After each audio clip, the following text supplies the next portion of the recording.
Welcome everyone to our presentation on quantitative studies on ELL. I am Zanari Tahta and I'll be your moderator for today's presentation. But I'm not alone, I'm with my friends and there are Nazifa Madina, Sabrina Rahmi and Yusuf Fajar Nuryanto.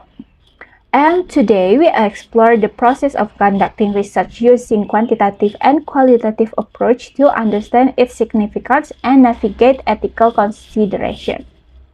By the end of this session, you have a clear understanding of educational research, its importance, the research process, different research design, ethical consideration, and the necessary skill for the successful research and the four as you can see in the table of the content. Now, let's begin this chapter together. Okay, the first material will be presented by me, which is a definition of research. In other words, research is about gathering and analyzing data to better understand a problem. It involves three simple steps. First is asking question, second is finding information to answer that question, and the last is giving a response. Think about it. Every day we solve problems by gathering facts and finding solutions. While research may seem complex, the three steps are its core. It's not just for academics. Everyone from school psychologists to college administration uses research. So, what is the importance of research? Okay, to answer that question, let's delve into the importance of research. First is enhancing knowledge. Research helps us learn more about different topics by adding new information and ideas to what we already know. For instance, in education, research can help us better understand important issues like AIDS education in school. Second is improving practice. Research finding can also help teachers become better at what they do. By learning about new methods and strategies tested in different situations, educators can improve how they teach, which ultimately benefits students and their learning. And the last is informing policy debates. Research provides policymakers with real facts and data to help them make educational policy decisions. When policymakers look at research findings, they can better understand different perspectives and make informed choices on important issues like welfare and school choice. Okay, that's all from me. I will pass the next material to Sabrina. Okay, thank you to moderator. I will explain about the 6 steps in the process. When researchers conduct a study, they process through a distinct set of steps. Years ago, these steps were identified as the scientific method of inquiry, Kerlinger, 1972, Reedy, and Ormrod, 2001. The process of research consists of 6 steps. Okay, step number 1 is identifying a research problem. In the early stage of the research study, identification of the research problem is an important step that involves selecting the topic to be researched, developing the rationale for studying it, and suggesting the importance of the study to the specific audience that will read the report. By defining the problem, the subject to be researched is limited and attention is focused on a specific aspect of the study. Step number 2 is reviewing the literature. Reviewing the literature is an important step in the research process. Reviewing the literature means finding summarized books, journals, and then index publications on a topic, selectively choosing which literature to include in your review, and then summarizing that literature in a written report. The skills required to review literature developed over time and which practice. You can learn how to find journal articles and books in academic libraries, access computer database, select and evaluate the quality of research on your topic and summarize it in a review. Okay, step number 3 is specifying a purpose for research. If your research problem covers a broad topic, you need to focus in order to study it. A focus statement of purpose is a statement of purpose that conveys the overall purpose or intent of your research. As the most important statement in your research, it indicates the type of research you expect. Research objective involve in identifying the main goal of purpose of a study and narrowing it down to specific research questions or hypotheses. The purpose statement contains the main focus of the study, the participants in the study, and the location or site of the study. This purpose statement is then narrowed down to research questions or predictions that you will answer in your research. Step number 4 is collecting data. Data collections is an important step in the research process to obtain answers to research questions and hypotheses. It involves identifying and selecting individuals for study, obtaining permissions from them, and collecting information by asking questions or observing their behavior. The main things to note in this process is the need to obtain accurate data from individuals and place. This step will result in a collection for number, the scores, frequency of behaviors, or words, responses, opinions, and quotes. Step number 5 is analyzing and interpreting the data. Data analysis and interpretations is an important stage in the research process to understand the information provided by the individuals in the study. It involves breaking down the data to determine individuals' responses and then putting it together to summarize it. Data analysis and interpretation involves drawing conclusions about the data, representing the data in tables, figures, and graphs to summarize it, and explaining those conclusions in words to provide answers to the research question. Okay, the last step is reporting and evaluating research. After conducting your research, you will develop a written report and distribute it to a specific audience, such as fellow teachers, administrators, parents, students who can use your information. Reporting research involves deciding on an audience, determining the structure of the report in a format acceptable to that audience, and writing the report in a way that is sensitive to all readers. Audience for research will vary from academic researchers contributing to an reading journal article to supervisor and committees reviewing masters, theses, and dissertations to personnel in educational institutions and school districts looking for research reports on timely topic. Okay, thank you. I return to moderator. Thank you, Sabrina. Now we'll move on to the next material that will be presented by Yusuf. Thank you to the moderator. And this section I will explain about the characteristic of quantitative and qualitative research in each of the 6 steps. Then I will explain first about quantitative research characteristic. In here, in quantitative research, there are 6 major characteristics. So number 1 is by using trend to describe a research topic. By doing this is the best way to address your research problem. Your research question. Second major is giving the literature a significant role by recommending research questions supporting the research problem and establishing the necessity for the study's direction. So you must use the literature to support your research problem by demonstrating the significance of the topic that you going to investigate. So number 3 is formulating precise, measurable, observable purpose statement, research question, and hypothesis. So in here, your research question need to specific and narrow question. By doing this, you can obtain measurable and observable data on variable. And then number 4, using tool with pre-programmed question and respond to gather numerical data from a large number respondent. Numbers 4 major, it means you using data collection. When you doing data collection, use instrument to measure the variable in the study. And this instrument is a tool that measuring, observing, and documenting quantitative data. And then number 5, using statistical analysis to analyze trends, compare group, or relate variable. So in here, after you collect the data, you need to analyze the data using mathematical process, because it is quantitative research.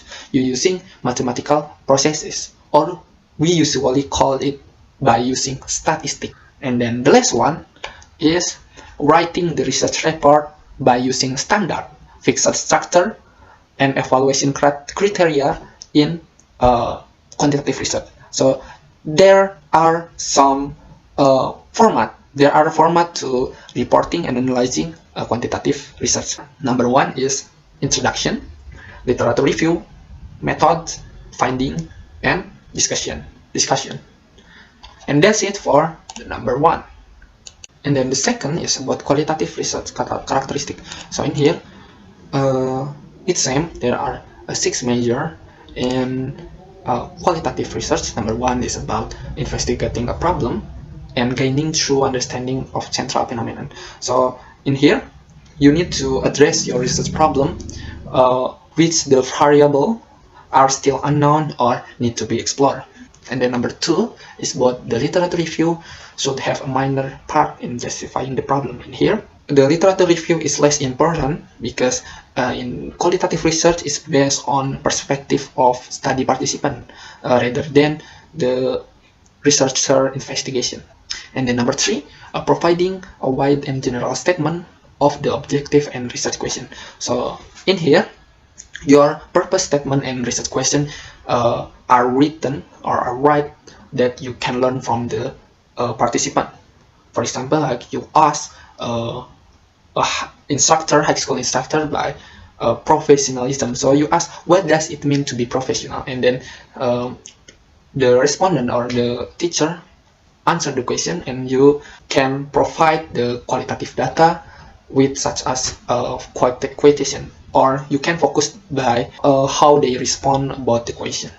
Number four, gathering verbal input from a small group of participants and gain insight. So in here, in qualitative data, you collect data from study of participant or create procedure. Is known as protocol. So you need to using this protocol to collecting your data by like documenting protocol or observing protocol. And then number five, using text analysis to analyze this data for description and themes and interpret the finding. So when you analyzing data, you need to narrative and specific with your data collection. You may discuss or explain about how your experience and cultural background, and you can interpret conclusion to draw in your study. And then the last one is writing the report with flexible, evolving, and evaluating criteria. It's same, it's almost same. The number six, like quantitative. But in qualitative research, there are different formats. For example, like in qualitative report, include significant data collection to highlight the complexity of event and processes. You may find a missing procedure or missing format in qualitative research, because in good qualitative report, it needs to be realistic and compelling in order to convince the reader that the study is true and reliable. Okay, that's it for the second. Okay, third submaterial is about the similarities and differences between quantitative and qualitative research. In similarities between them, they have same 6-step research procedure, and also there is another similarity in how the data collection technique. Let's go to the differences. There are some differences between quantitative and qualitative research. So in quantitative research, the research problem section is wide.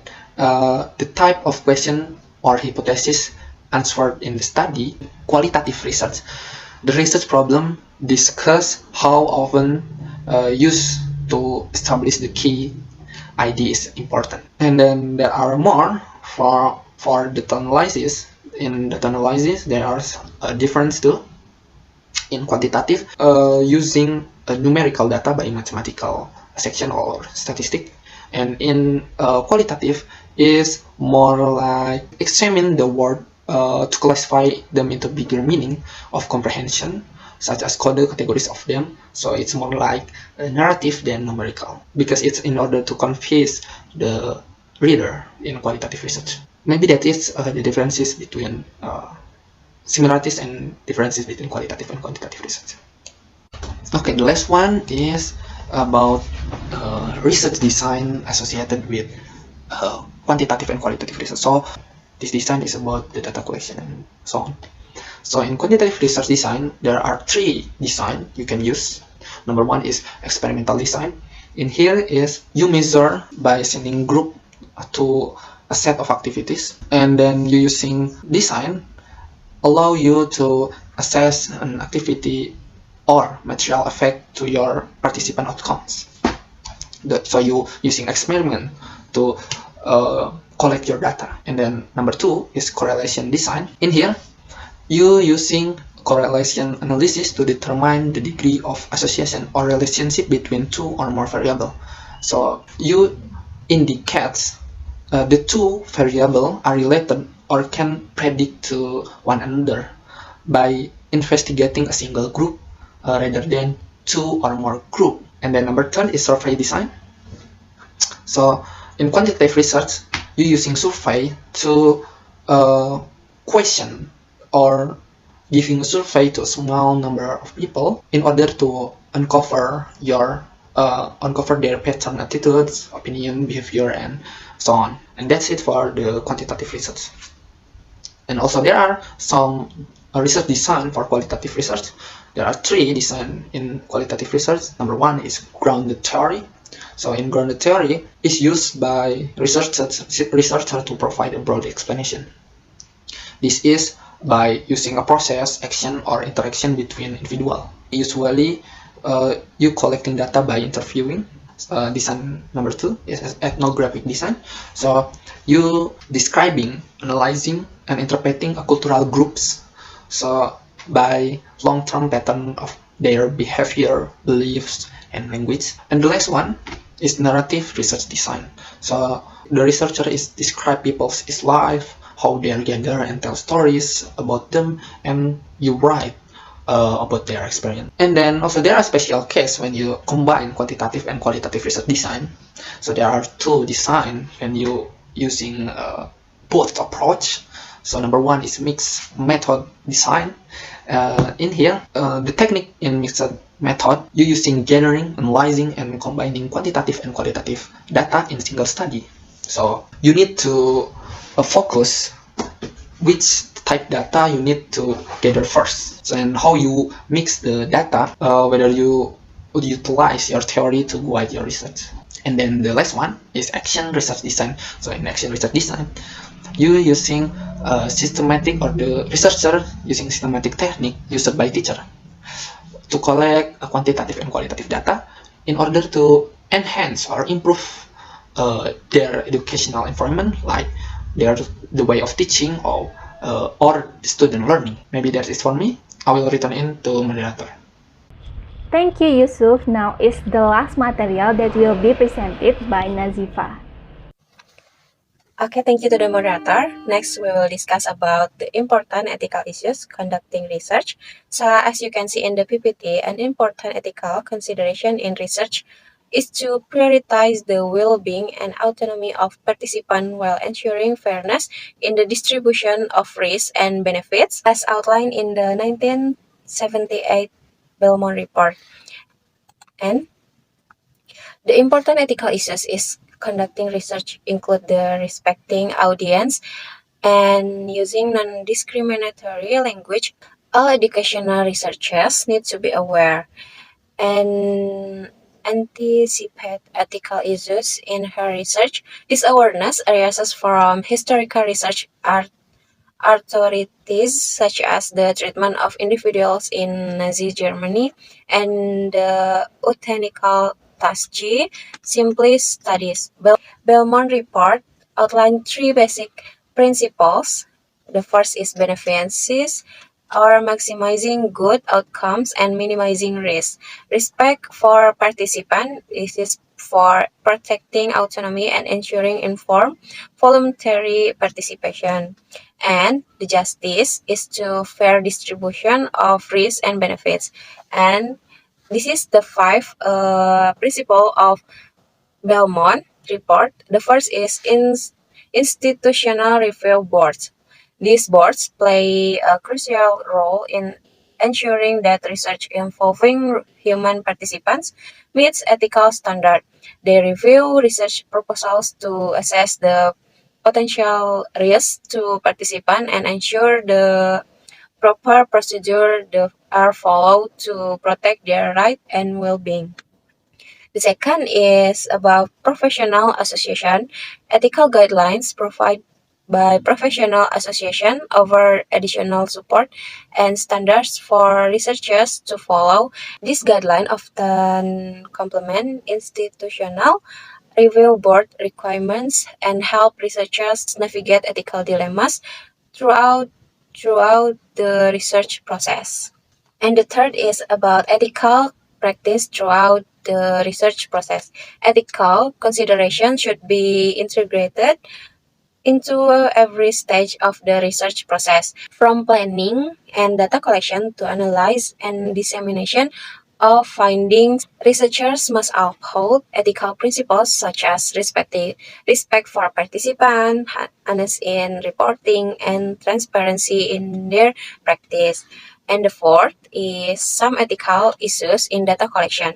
Ethical concern may arise during the data collection phase of research. Researchers must ensure that they obtain informed consent from participants, minimize harm or discomfort, and respect cultural sensitivities. Additionally, they should avoid biasing data collection method or misrepresenting their intention to participants. And the last but not least is some ethical issues in data reporting. This is the way researchers' findings are reported.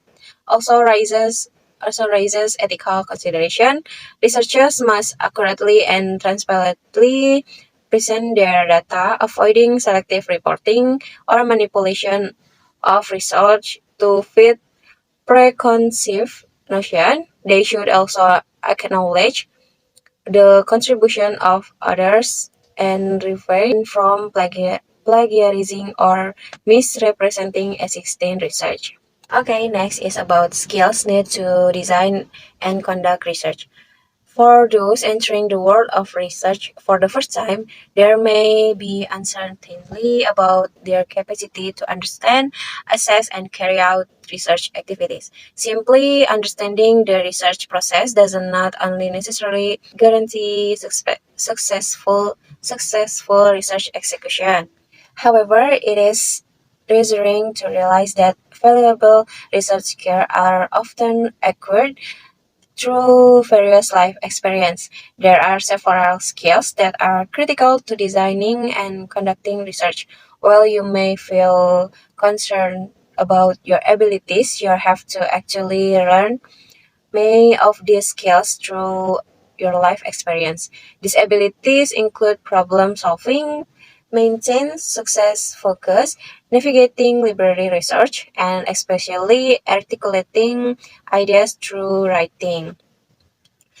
The first point is solving puzzles. Researchers view problems as puzzles to solve. You may already have skill in solving everyday puzzles, such as managing finance or juggling busy schedule. In research, you need to solve problem by gathering and organizing information, much like assembling a puzzle. And next point is lengthening attention span. The research process takes a long time, sometimes spanning several months.